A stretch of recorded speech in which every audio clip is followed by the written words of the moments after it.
তিনি এরকম বলেছেন। আমি বললাম তিনি যখন বলেছেন তুই বিশ্বাস করে চলে যা, কিচ্ছু হবে না। তো যাই হোক, সে না হো করে বলে তাহলে আমি একবার দেওঘর থেকেই ঘুরে আসি। তো হঠাৎ করে বলে নাই কোনে সে দেওঘর চলে গেল। দেওঘর গিয়ে আচার্যদেবকে আবার নিবেদন করেছেন সরাসরি একই কথা, ফিরে যাওয়াই ভালো, যেখানে এসেছিলে সেখানে ফিরে যাওয়াই ভালো। তো বলছে তাহলে আমি কি করবো? বলে তুই ফিরে যা, তার কথা বিশ্বাস করে তুই চোখ মুজে ফিরে চলে যা। তো কয়েকদিনের মধ্যেই সে রিজার্ভেশন করে ফিরে চলে গেল। এক সপ্তাহের মধ্যে তার ডাক পড়লো, যে স্কুলে কাজটা ছেড়ে দিয়েছিল সেই স্কুল থেকেই আবার ডাক পড়লো। তো বলছে আমার ওখানে গিয়ে 3-4টে স্কুল থেকে ডাকলো যে আপনি আমাদের সঙ্গে কাজে জয়েন করুন।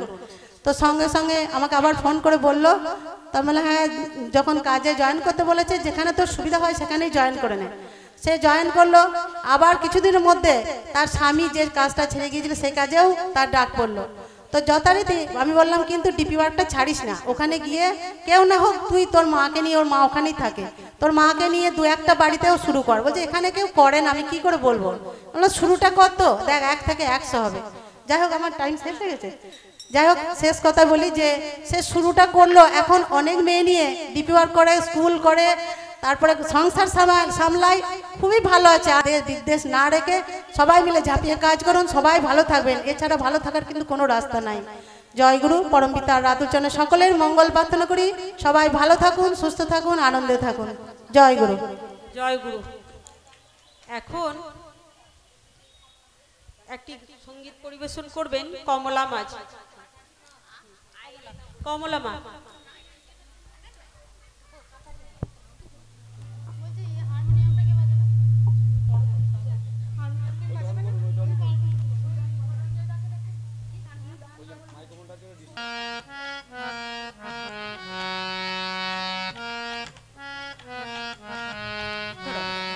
সুন্দর ভুবনে তুমি ভগবান, তুমি ভগবান গো, তুমি ভগবান।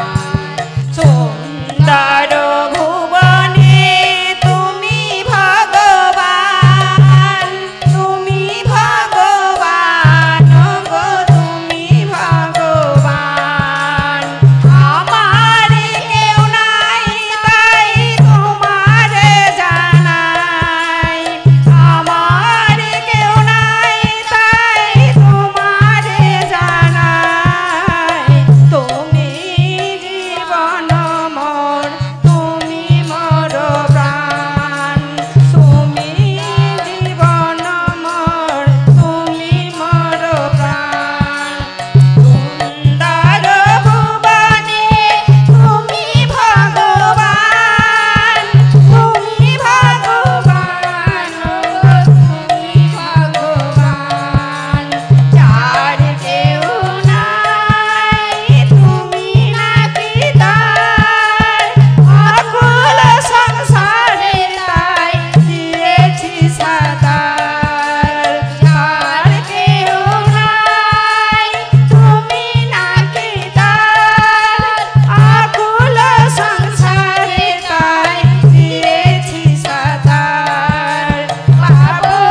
বিশ্বপিতার শ্রীচরণে।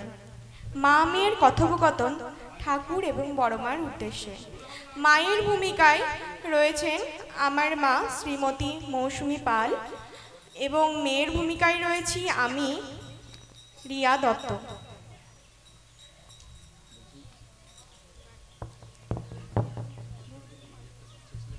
যদি কোনো ভুল ত্রুটি হয় মা বোন ভেবে একটু ক্ষমা করবেন।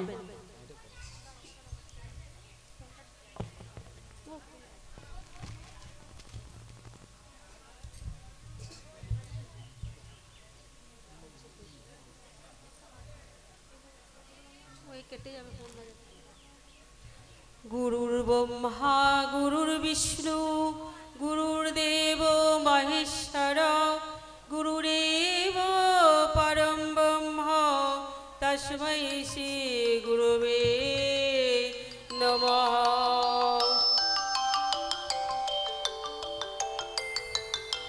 কই রে মা, ফোনটা বাজছে, ফোনটা একটু ধর না মা। হ্যাঁ মা, ধরছি, দাঁড়াও। হ্যালো, কে? ও মিহির কাকু। ও আচ্ছা আচ্ছা, আপনাদের বাড়িতে কাল সৎসঙ্গ আছে? ও আচ্ছা আচ্ছা, হ্যাঁ বলে দেবো, আমি মাকে বলে দেবো। হ্যাঁ, জয় গুরু জয় গুরু, ভালো থাকবেন। হ্যাঁ জয় গুরু। কে রে, কে ফোন করেছিল রে? ও মা, ওই দদিহা থেকে মিহির কাকু ফোন করেছিলেন। ওনার বাড়িতে কাল সৎসঙ্গ আছে, তাই তোমাকে ওনার বাড়িতে ইষ্টপ্রসঙ্গ করতে যেতে বললেন। ও আচ্ছা আচ্ছা, ওনার বাড়িতে প্রায় সৎসঙ্গ হয় রে মা। কালকে তো তোর কলেজ ছুটি আছে, তা তুই যাবি আমার সাথে?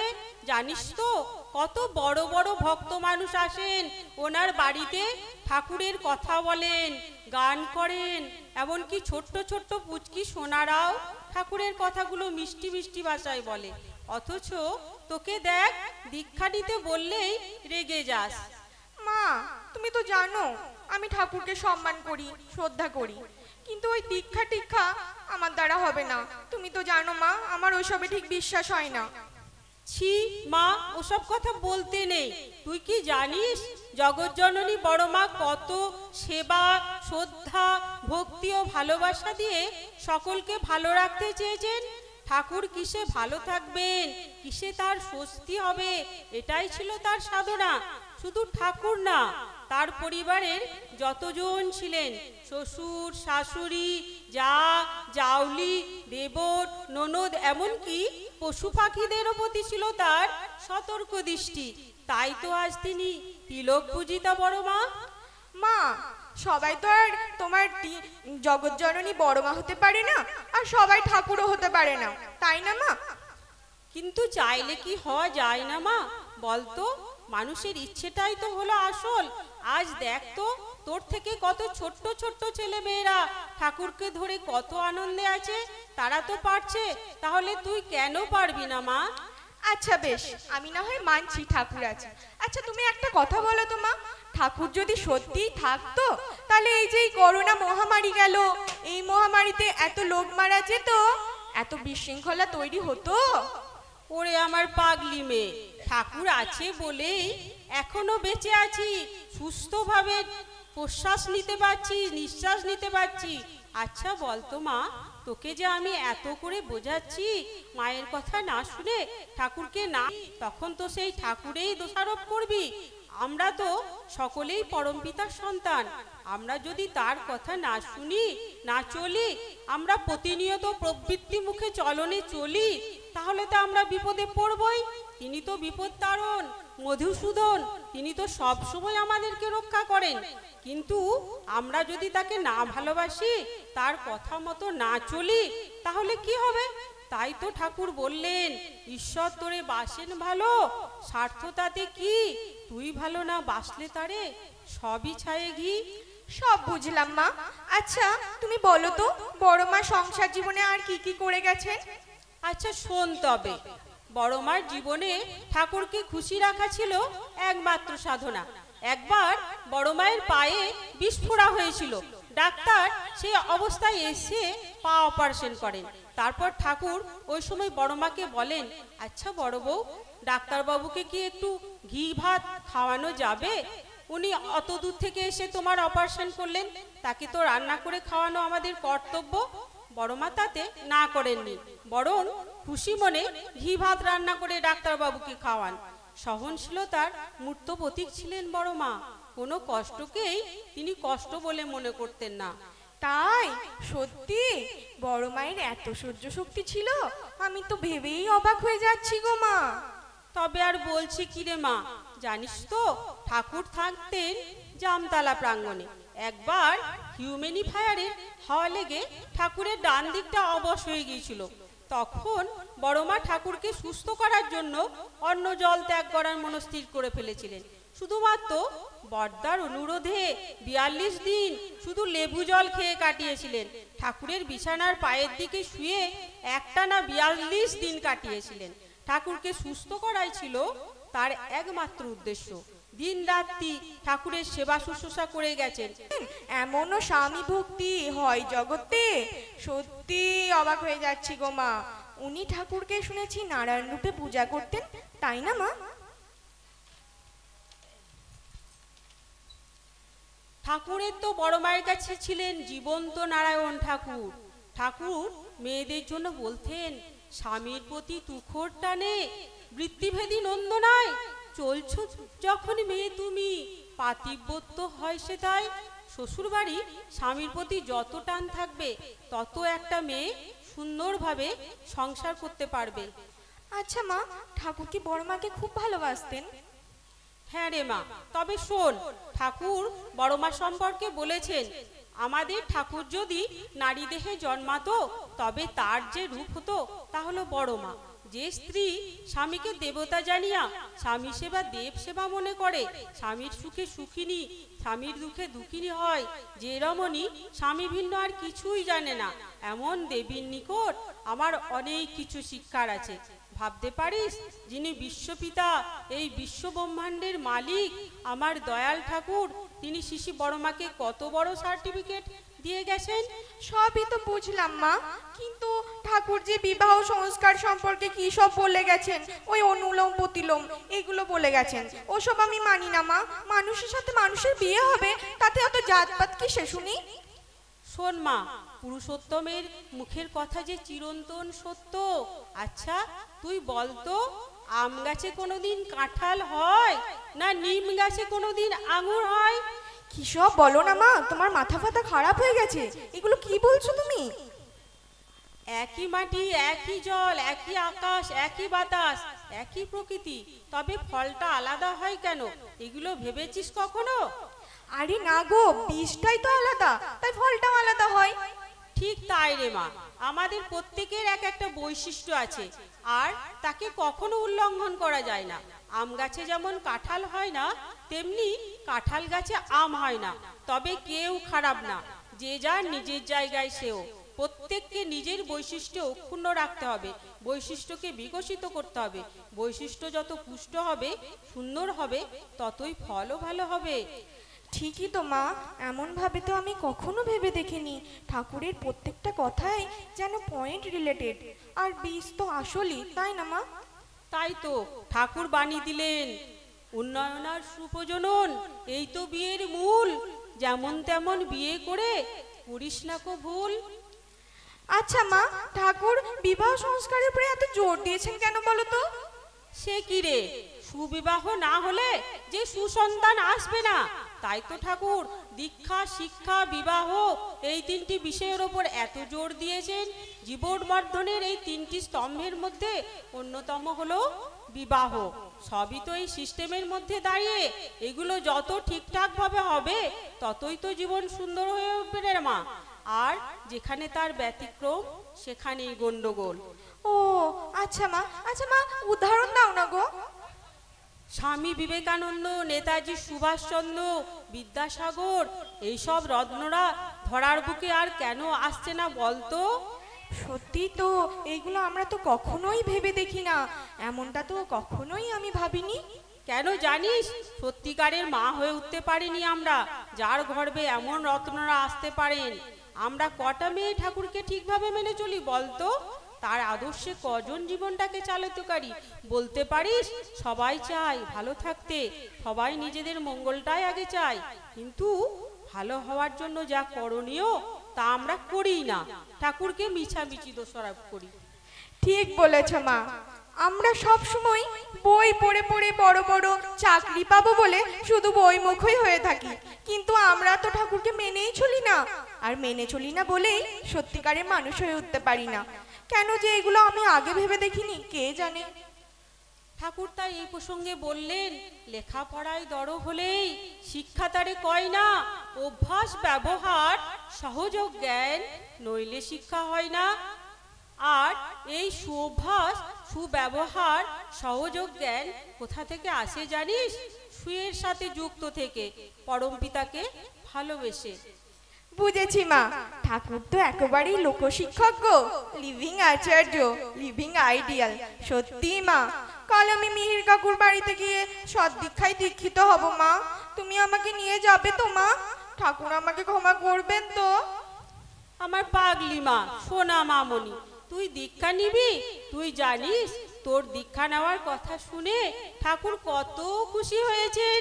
ঠাকুর কি তার সন্তানের ওপর রাগ করে থাকতে পারেন রে?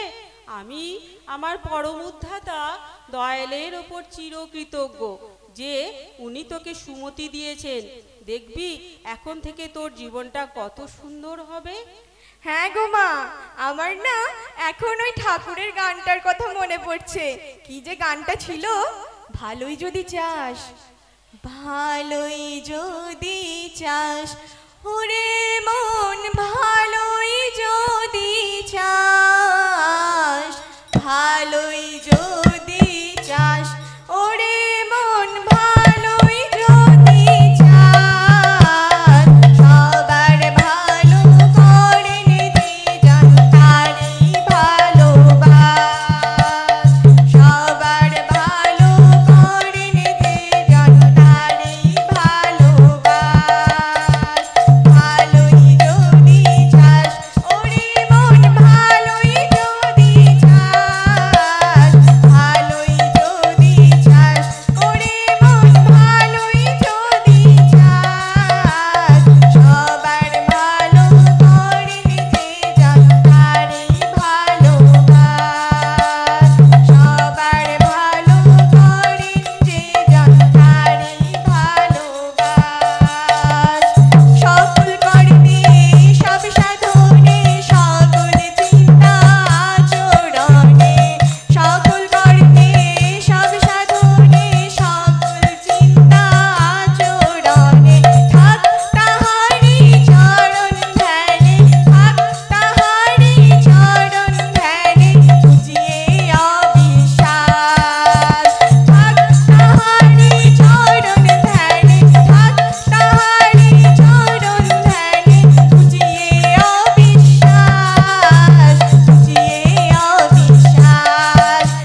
অসাধারণ, খুব সুন্দর।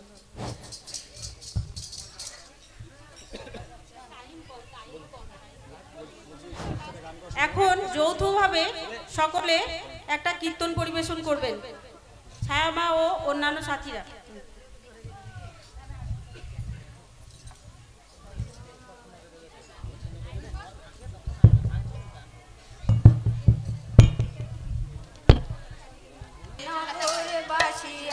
দেখে যা বাইরে জগৎবাসী আয় দেখে যা, বাইরে নগরবাসী আয় দেখে যা, অবতার কলি যুগে শান্তি নিয়ে এলো ধরার বুকে, এমনে তমসা রাখার পালা আয় দেখে যা, আয় দেখে যা,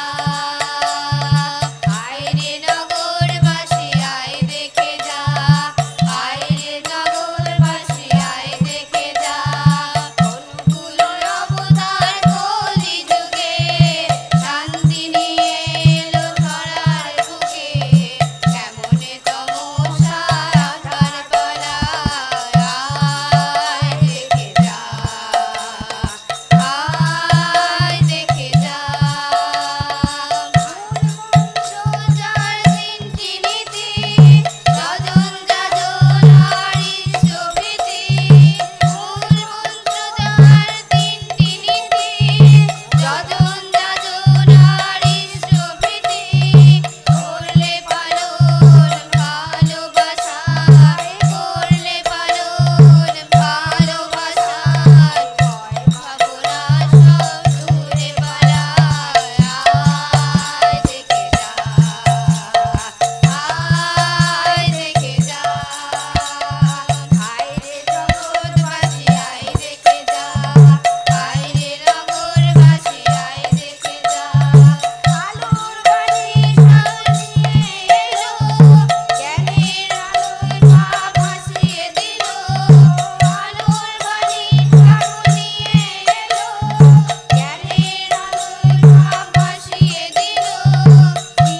অপরূপ তার কলকি লীলা, কি অপরূপ তার কলকি লীলা, ভয় ভাবনা সব দূরে পালায় আয় দেখে যা, আয় দেখে যা, আইরে জগৎবাসী আয় দেখে যা, আইরে নগরবাসী আয় দেখে যা, অনুকূল অবতার কলি যুগে শান্তি নিয়ে এলো ধরার বুকে, এমনে তমসা রাখার পালা আয় দেখে যা, আয় দেখে যা, প্রেমে বাণী হয়েছিল সকলে, আয় আরে আয় সব অনুকূলে, প্রেমের বাণী হয়ে এলো সকলে, আয়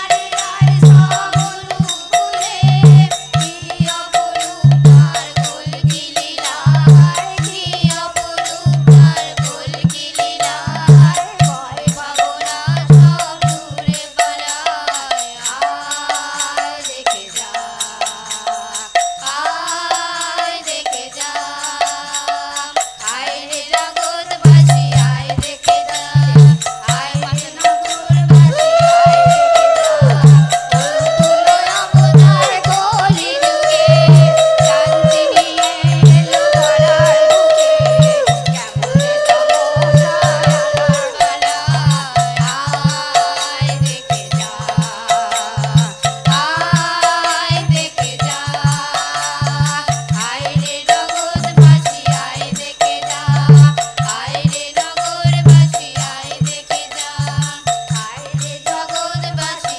আয় দেখে যা, আইরে নগরবাসী আয় দেখে যা, জয় গুরু, জয় গুরু। পুরুষোত্তমম এ পুরুষোত্তমম, বন্দে পুরুষোত্তমম, বন্দে পুরুষোত্তমম, বন্দে পুরুষোত্তমম, পরম প্রেমময় শ্রী ঠাকুর অনুকূল চন্দ্র জি কে জয়। পরম প্রেমময় শ্রী ঠাকুর অনুকূল চন্দ্র জি কে